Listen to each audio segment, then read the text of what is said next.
Long before the X-Files, before Uri Geller had even bent a spoon or aliens had landed on Roswell, Britain had its own investigator of the supernatural. He was a self-appointed professor of the paranormal, making a handsome living out of the weird and the bizarre. His controversial claims entranced the public, angered the skeptics, and turned him from a non-entity into an international celebrity. His name was Harry Price. Yes, Harry Price. And this is his story. And you are going to love it.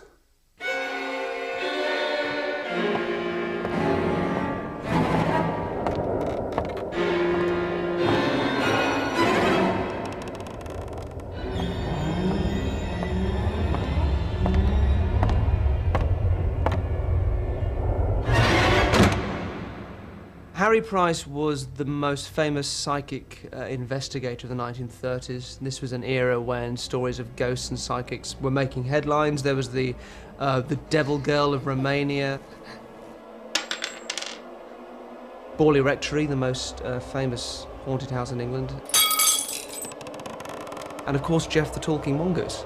I could kill you, you know. Yeah. Kill you. Right where you're at. Harry Price is, in many ways, my hero, because he was out there doing the really fascinating work, making psychical research enormously colourful, working with some of the world's greatest mediums, some of the world's greatest psychics, really trying to figure out what was going on. Harry Price had, of course, a huge interest in the paranormal. He was a member of the Society of Psychical Research. Wasn't too impressed with the progress they were making, so in 1926, he opened his own laboratory. If a man comes to us and says that he can produce abnormal phenomena, then we test him by instrumental means.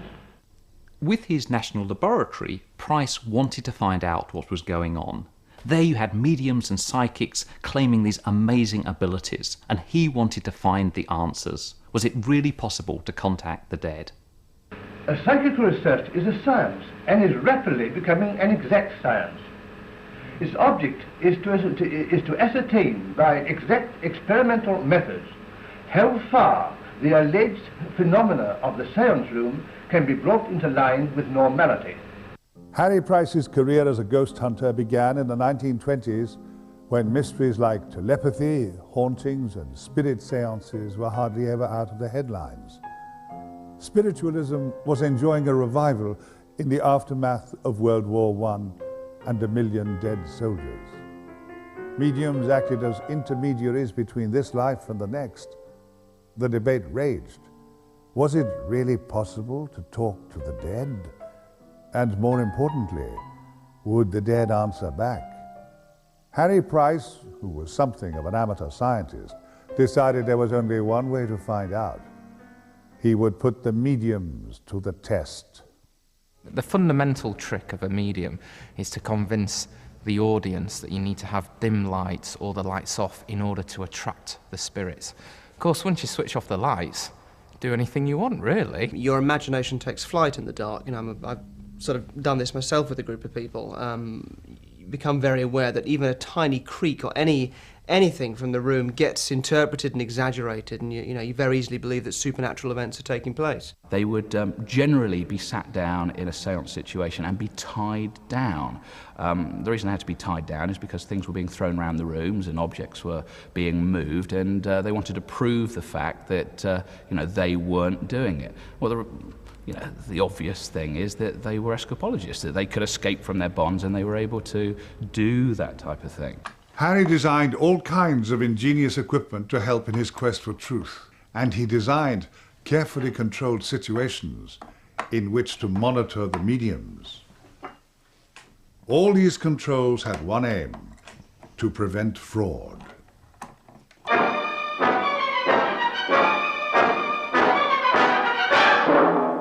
Rudi Schneider, renowned for his apparent psychic powers, was born in the Austrian town of Braunau in 1908. Many leading scientists from around Europe attended his seances. They were all impressed with the strange phenomena observed. Rudi has never been caught in fraud. During the entire history of psychical research, there were only 2 mediums who have never been caught, actually caught. That was D.D. Hume in the 19th century, Rudi Schneider in the 20th century.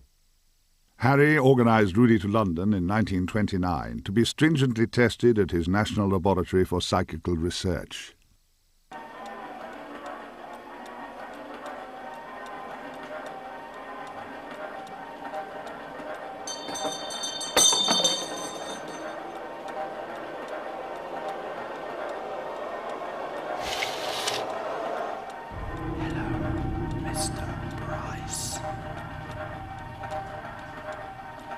Most mediums of the time really didn't like the idea of taking part in research where they would actually be controlled and there would be an attempt to eliminate normal explanations. But that wasn't the case with Rudy. He was fine about the idea of Price imposing whatever controls he wanted to find out what was really going on. So when Price tested Rudi Schneider, he had a great way of telling whether the medium or any of the sitters that could also be stooges or in on it were breaking away from the circle. So obviously if you everybody has to hold hands. If you break away, you can move things in the dark. Now the way that he would do it was to get everyone to wear special gloves and pass an electric current around the circle. Then if anybody was cheating and breaking away from the circle, a bulb would light up in the dark, which was fantastic. Mrs. Pearson, could you put your glove on properly, please? Thank you. The séances of Rudi Schneider proved sensational. Can you see that? Yes, we can. Despite the conditions laid down by Harry Price, tables shook, bells rang, and objects floated into the air. Hold tight. Was this absolute proof of the spirit world? As we look back now, we can see that Harry Price's work with Rudi Schneider was really a conversion experience for him. There was Harry Price, the magician, a member of the Magic Circle, a man who knew how to eliminate fraud. And he tried his best with Schneider. He tried everything he could think of to try and stop the man cheating. But still the phenomena occurred. And because of that, he was converted. He said, this is the genuine thing. People can really produce paranormal phenomena. Harry's investigation turned Rudy into a psychic superstar, a press sensation. Everyone was talking about them. Psychics sought Harry out. They wanted the Harry Price seal of approval. There were several great ages for mediumship and interest in spiritualism. And curiously, they always happen after major wars. The First World War was catastrophic for many families. Also, for the first time, their sons, their brothers were just disappearing. They were just getting a note in the post saying, your son has died and been buried. Now, there was no mourning process. Grieving was cut short. There was so much suffering, but it had to come out, and it came out with an obsessive interest in spiritualism and mediumship. And this was ripe for exploitation, which is certainly what happened.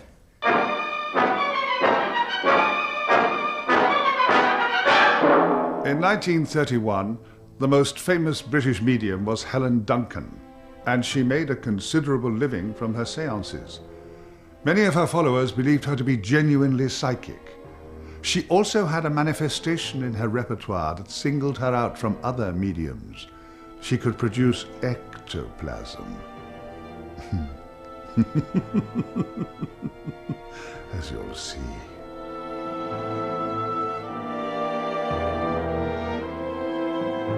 The idea of producing ectoplasm was a very dramatic experiment. This is ectoplasm. This is the stuff ghosts are made of. Imagine you're sitting there and there's your dad in front of you. You can touch his hand, you can talk to him, he can talk to you. That is really amazing, very amazing. That's the sort of thing Helen Duncan used to do, and many, many people were touched by her mediumship. Helen Duncan was born in Perthshire, Scotland in 1898. She was a working-class woman who became a spiritual medium and made money from her séances, reuniting dead spirits with loved ones. Harry was desperate to find his own materialisation medium, and he did find someone in the form of Helen Duncan. Harry Price did investigate Helen Duncan, who was a well-known medium of her time, who produced not only mental effects, that is to say messages from spirits, so-called clairvoyance, and physical effects in dark seances. She did both.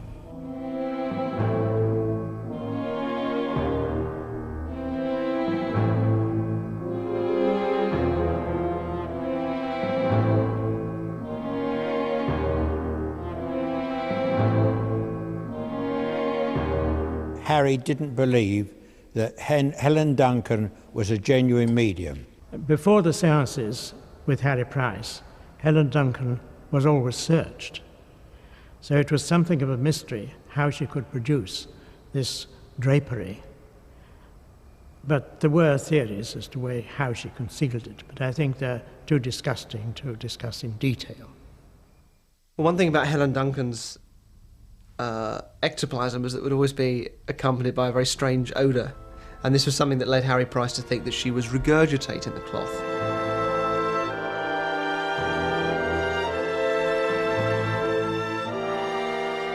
I believe that she was a genuine medium. That's how she started off, a genuine medium. As time went on, because of the pressure, because of the expectation, she did give in to the temptation and the expectation by using cloth, muslin and other devices. I think if you look very carefully at those photographs from Helen Duncan's seances, the manifestations, the ghosts, appear to be a little less than entirely convincing. I think this is probably something to do with the flash photography. Maybe in the dark they were a little more convincing.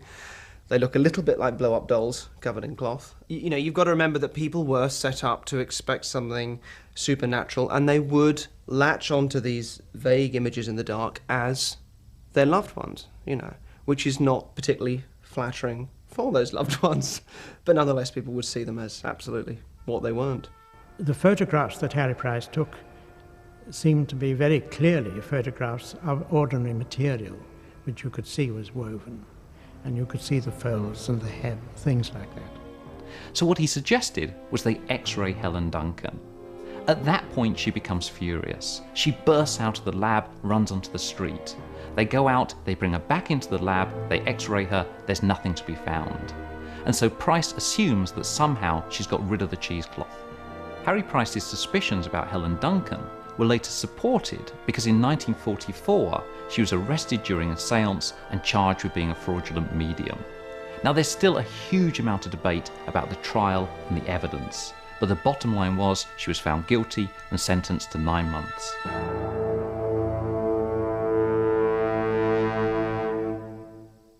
When we return, I'll take you to England's most haunted house and to meet the Devil Girl from Romania.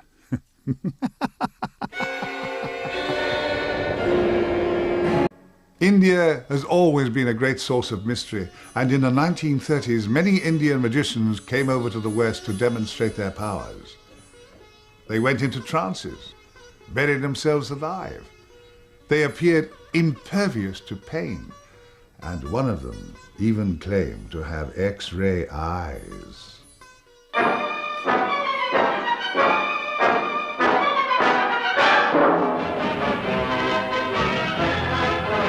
An Indian, Cuda Books, claims to have X-ray eyes, and we bring you exclusive pictures of a searching test made before a committee of doctors and newspapermen. The eyes of the seer, or rather the can't-seer, are covered with lumps of dough, cotton wool and surgical bandage. And to make sure that whatever light remains won't be too strong on Cuda Books' eyes, a couple of towels are tied round his head.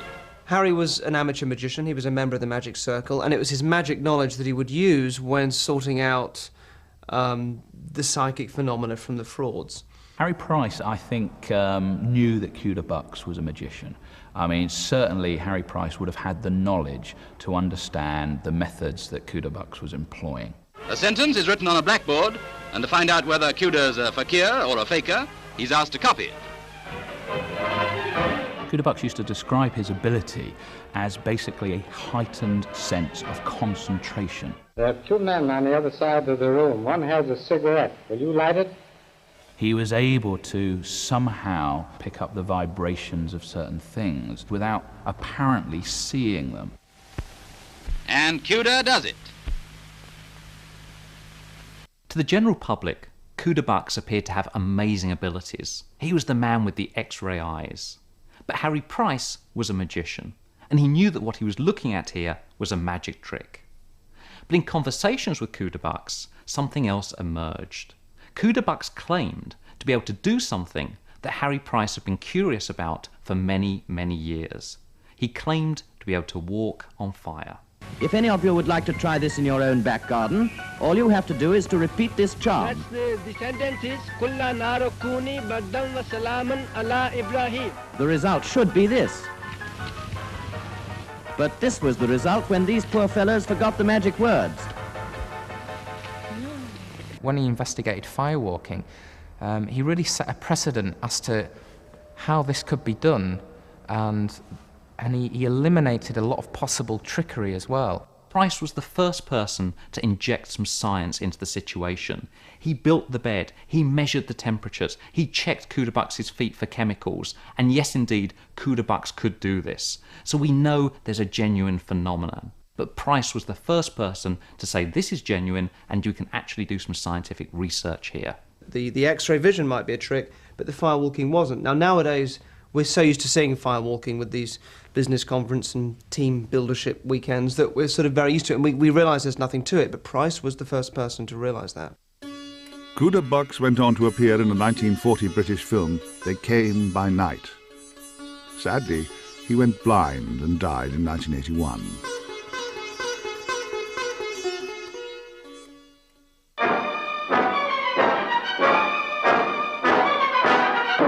In 1927, a mysterious parcel was delivered anonymously to Harry Price's office, and with it, a letter saying that the enclosed box once belonged to the 19th century prophetess Joanna Southcott.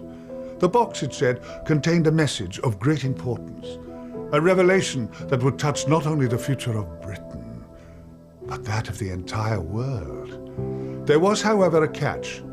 It could only be opened in the presence of 24 bishops.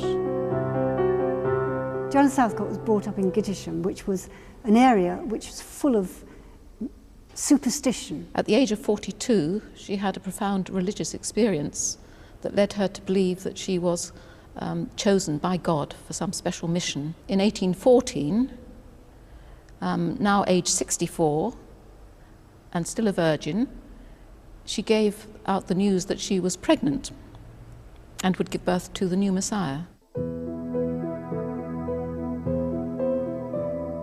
She became national news, and the country held its breath, waiting for this delivery, but she died at the end of 1814 without giving birth to any physical child, but her followers believed that a spiritual child had been born. She left behind a box containing her sealed prophecies.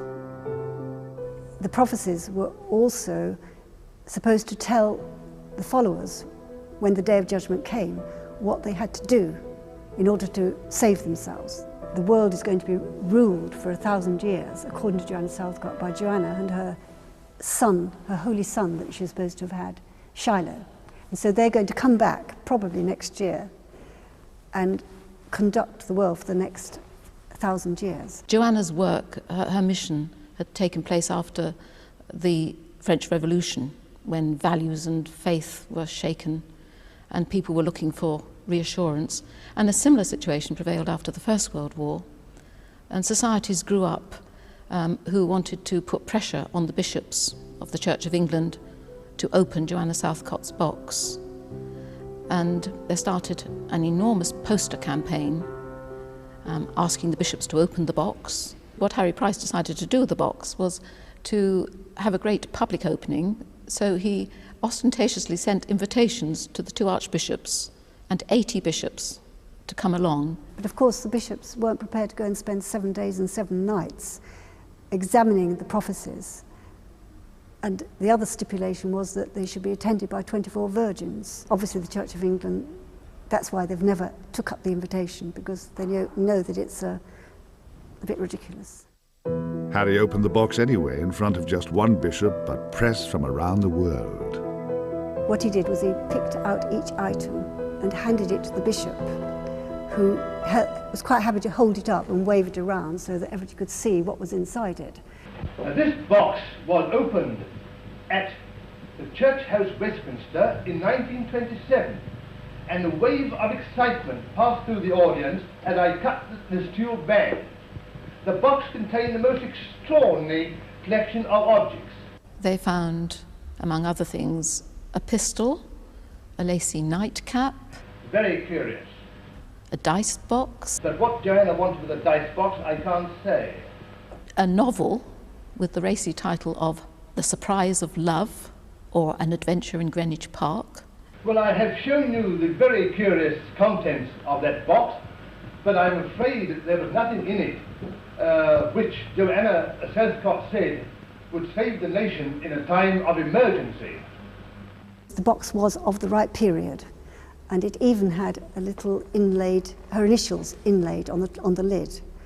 But he knew that it wasn't the box because he was very clever. Before he opened it up, he'd actually x-rayed it, and he knew what was inside. He knew that it was full of rubbish, trinkets. He also knew that it was a jolly good way of publicising his laboratory of psychical research.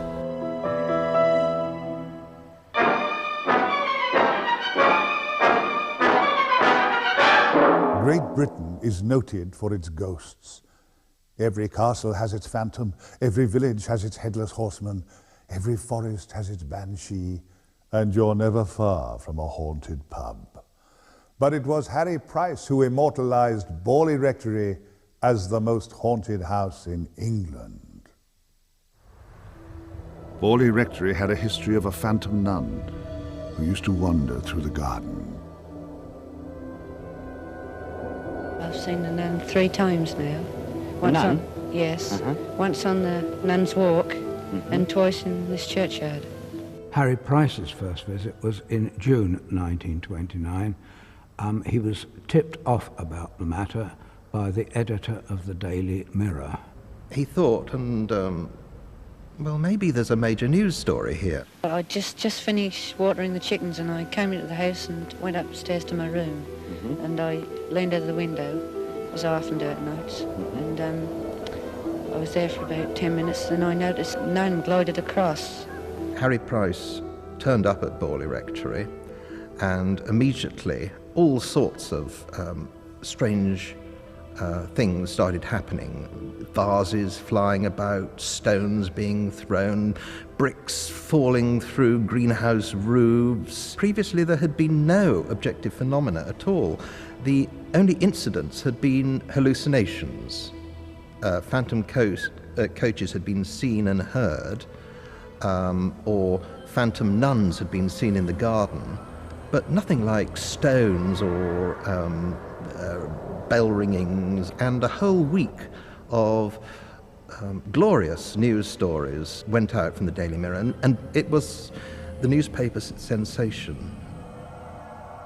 In 1937, nearly 10 years after his first visit, Harry Price decided that Borley's time had come. He placed an advertisement in the Times newspaper asking for volunteers to investigate the rectory, and this is what it said. Haunted house. Responsible persons of leisure and intelligence, intrepid, critical and unbiased, are invited to join a rota of observers in a year's night and day investigation of an alleged haunted house in the home counties. Who could resist that? He just said, would you like to be a psychic investigator? I'll train you up, you do this, and then I'll print the results. Now, if you were to look at that from a publicity stunt, it's phenomenal, because he hasn't got any cynics, he hasn't got any scientists or credited psychic investigators. He's just got normal members of the public and train them up to be psychic investigators.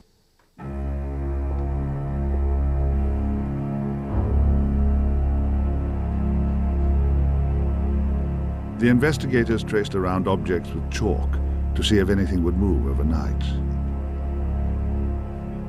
So with Borley Rectory, Price had, over the course of a year, had various student investigators spend the time in this, the most haunted place in England, and they were given notebooks there to write down things that happened to them, and something called the Blue Book, which contained a list of rules and things that they had to do and follow. But basically there was so much suggestion involved of what they might expect to happen that clearly, as we might imagine, they were interpreting anything as supernatural events, and their imagination was taking flight.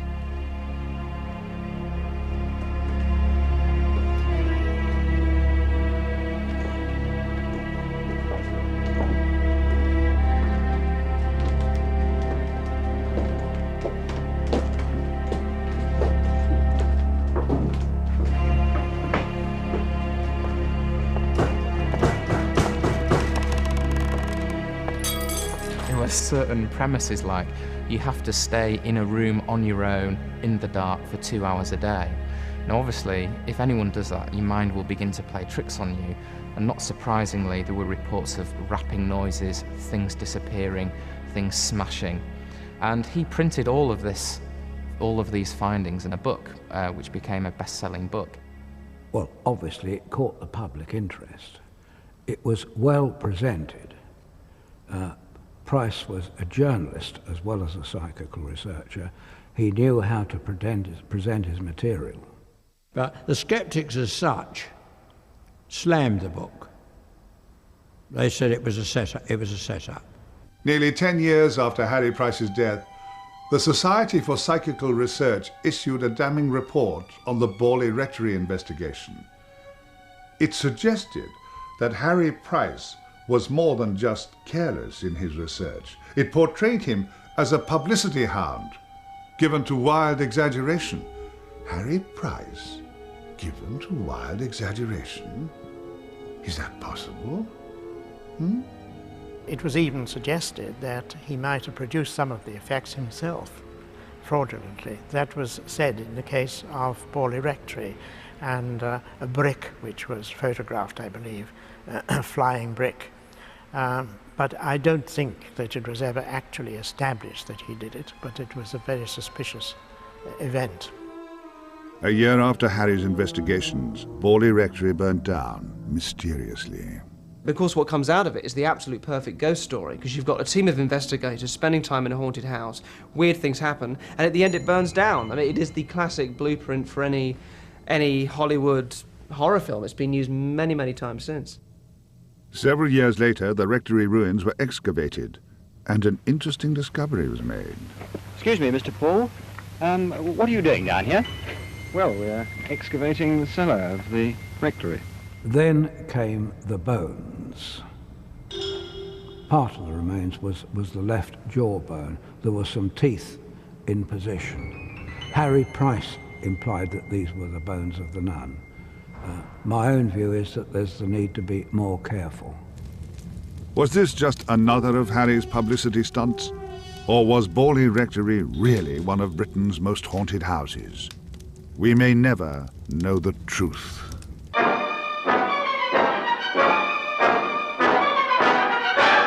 Most psychic researchers prefer to avoid the press, especially when conducting their investigations. But Harry Price was different. He regularly invited journalists to his research lab to meet psychics and sit in on seances.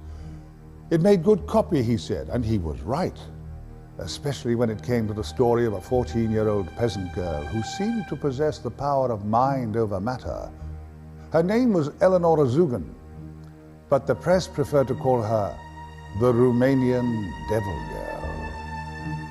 Eleanor Zugan was a young Romanian girl who'd been adopted by one of Europe's leading psychical researchers, the Countess Wasilko. And it was the Countess that brought Zugan to London to be investigated by Price.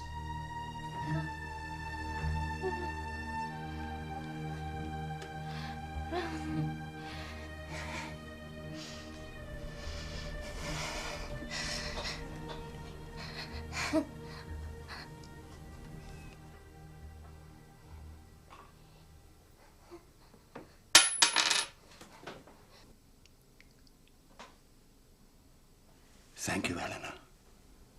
And what about the ring? Miss Kay has lost her ring. Do you have it?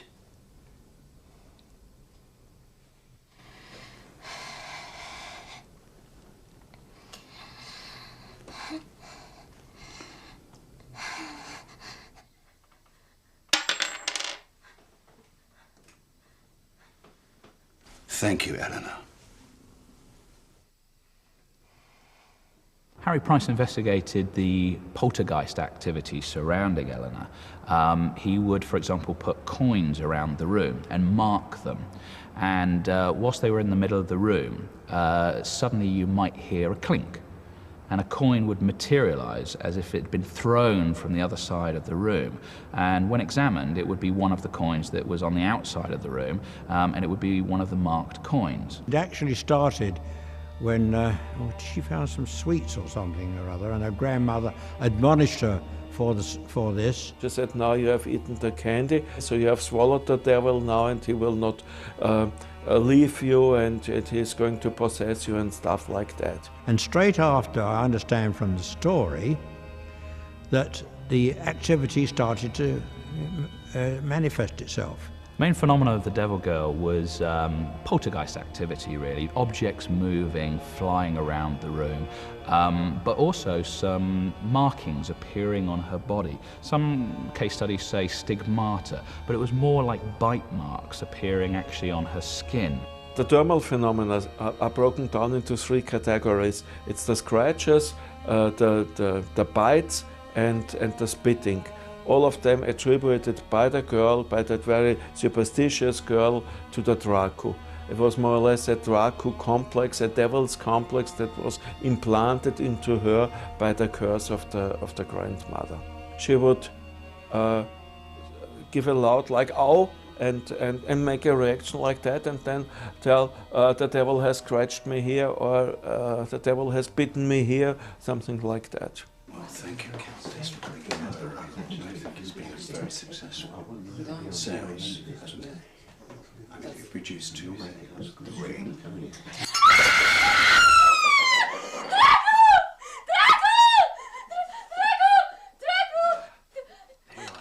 There, my dear. Stop now. Yes. There we are. That's it. Harry Price was able to see such phenomena occurring right under his eyes. With the onset of puberty, Eleonora Zugan's psychic powers waned. The bites and the scratches stopped, and the mystery of the Devil Girl remains unsolved. How very sad. How very, very sad.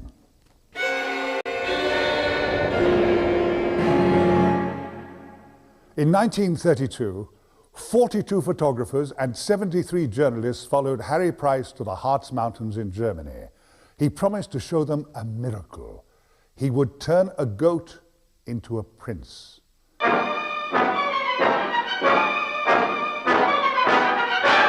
Even Harry himself thought that the Brocken experiment was pretty much just a fun publicity stunt to promote his laboratory of psychical research. And what happened, he received an anonymous package which contained an ancient German spell that had been translated into English. And this spell was designed to turn a goat into a man. The Brocken experiment was not one of his big points. It was one of the daftest things he ever did, and I think this stemmed from the love of publicity. He was indeed a very efficient publicist of anything that he did, and also he was prepared to rush off and investigate anything, however fantastic and peculiar, so long as it produced some headlines. He did a huge sort of Hammer House of Horror style magic ritual with a goat and a virginal girl. 6, 7, 8, 9, 10. And cast a spell, nothing happened. After the first failed attempt of turning the goat into the man. They ended up bringing in a German conjurer who managed to pull it off with the help of a bit of camera work from the newsreel people. The first experiment having failed, a German conjurer tries his magic formula.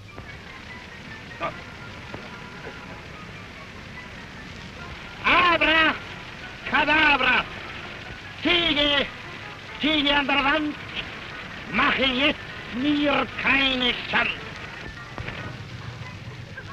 But the point is, Price had worked the media up into a frenzy over this. It was a massive and bizarre and odd publicity stunt. I mean, certainly the, you know, blowing up in his box of the, or dare I even say the Russian roulette of the 1930s. A real testimony to his publicity skills, I think.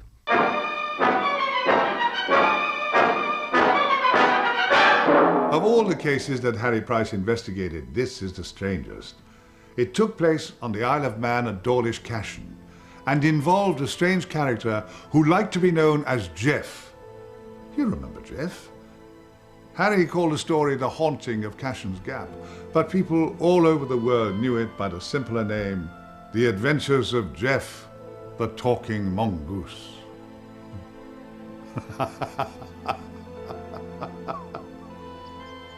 Dawlish Cashen itself is the most remote farmhouse that you can possibly imagine. It's a 40-minute walk from the nearest metalled road. You can't get a horse and a cart there at all. So there was this very isolated farmhouse with a very isolated little family in it, and a very isolated little mongoose who lived behind the skirting boards.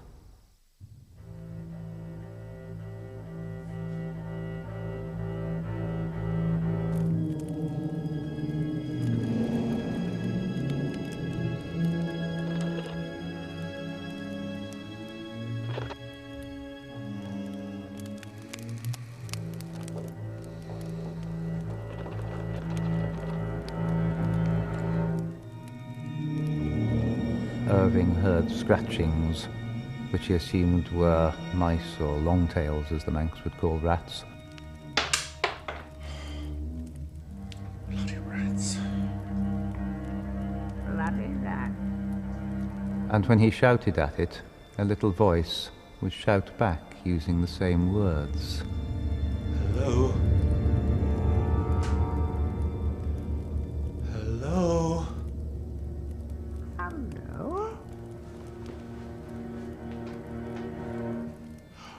Where are you?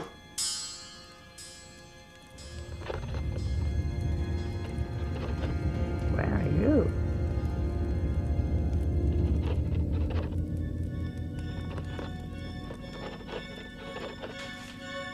What is your name? Jeff.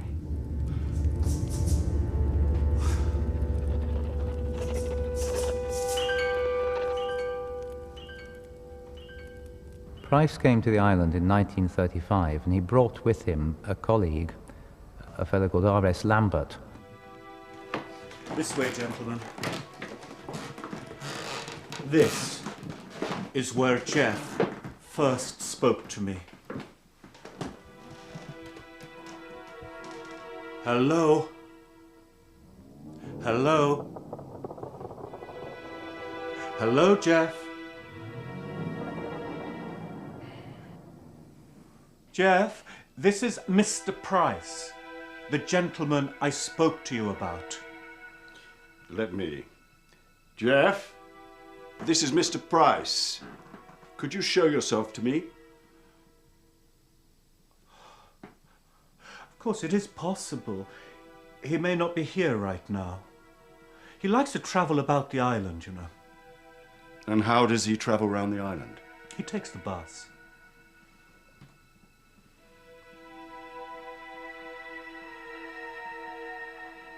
Jeff was an extraordinary animal because he could travel and would travel the length and breadth of the island. And he would come back and tell the Irvings of what he had seen and of conversations he had overheard. And when the Irvings checked up on these subsequently, they found out they were quite often correct. So Jeff would travel the island. He claimed to travel riding underneath buses, which didn't go down very well with the bus drivers or the staff at Peel Bus Depot. and they decided to get at Geoff by fitting an electrified plate underneath one of the buses. And Irving heard about this and warned Geoff, and Geoff said, "Oh yes, I know all about that. It's underneath bus number 81. GEF the Talking Mongoose could be a very moody fellow. Sometimes he'd disappear for weeks on end, and when he returned, he often proved to be a most unwelcome guest.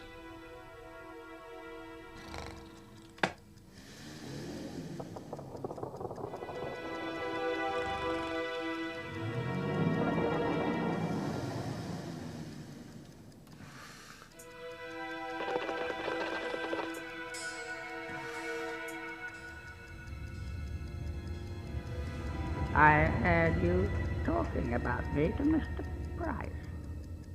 I could kill you, you know. Yes, kill you. Right where you lay.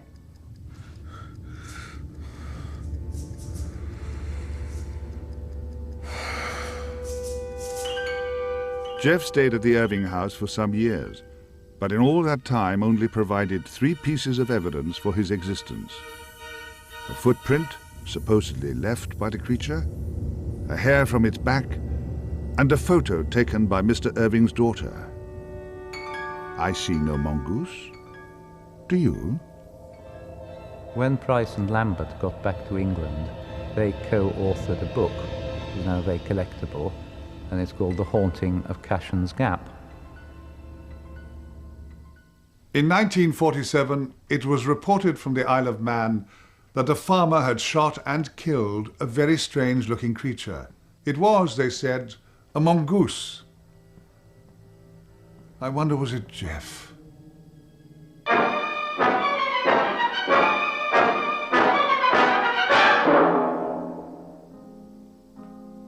Harry Price did produce the facts, but because he was such an extrovert, he upset quite a lot of people. Harry Price is the most sensational ghost hunter of all time. He's kind of like the first Fox Mulder psychic investigator, but he was known for his relentless publicity as well. You know, whenever people do extreme publicity stunts, there's always that double-edged sword, losing credibility versus, you know, mass appeal or mass popularity.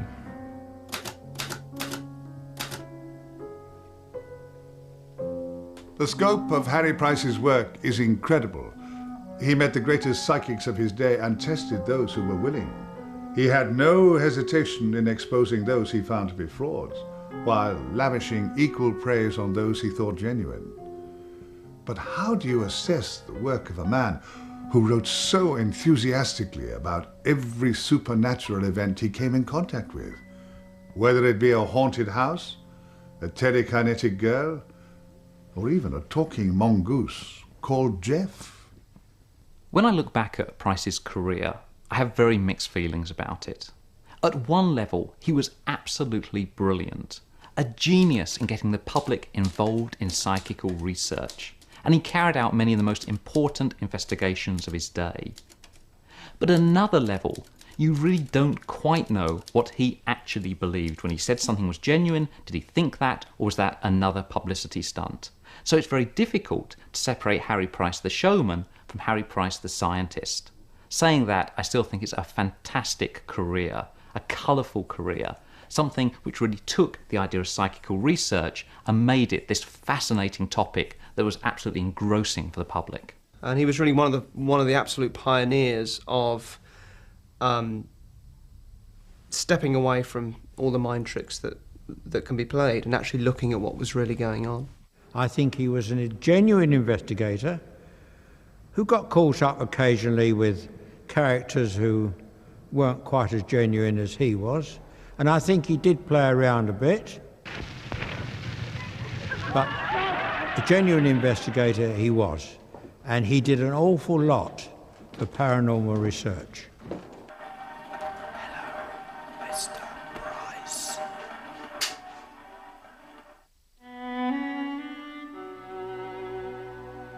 Harry Price died at his desk in 1948, and so at last he knows the answer to the eternal question, is there life after death? I wonder, is he watching us now? His obituaries were mixed, but they were also plentiful, appearing in newspapers all around the world. Harry would have liked that. Oh, yeah. Good old Harry.